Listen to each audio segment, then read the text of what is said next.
अब मैं साल पहले जितनी परेशान थी ना, तो आप यकीन करें जब मैं वजीफा लेती थी ना, अब की शर्त है कि घर में कोई और तवीज ना हो, तो मेरे घर में थे। तो तो ठीक वो है। मुझे एडमिन्स कहते थे आप वजीफा नहीं कर सकती। नहीं नहीं, अगर वजीफा कर आप सकते हैं, मैंने एक मिनट एक मिनट, मैं एक बात बता दूं, एडविंस को भी और सबको, आप वजीफा कर सकते हो।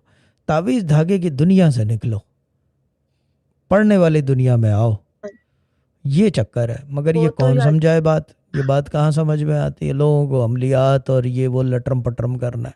लटरम पटरम करोगे तो वो फिर शादी कुरान भी इफेक्टिव नहीं होता, ये चीज़ है। लेकिन पढ़ने वो पे पाबंदी पुराना। नहीं है, पढ़ सकते हैं, हाँ जी। पढ़ते रहें, तो वो वो एक अलग चीज़ है। हाँ जी।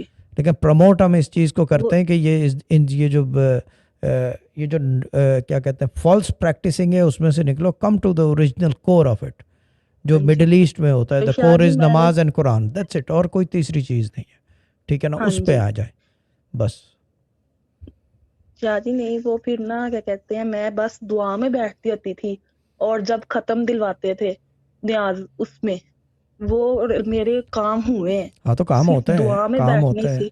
काम और काम होते हैं, दुआ में काम। बैठने से बोले बोले और, बोले। और न्याज दिलवाने से। बड़े शाह साहब की मैं तस्वीर बस मोबाइल में रख के बस दुआ मांगती थी, और मेरे काम हुए हैं अल्हम्दुलिल्लाह Shah ji. No doubt about it, हुए होंगे, इसमें कोई शक नहीं है।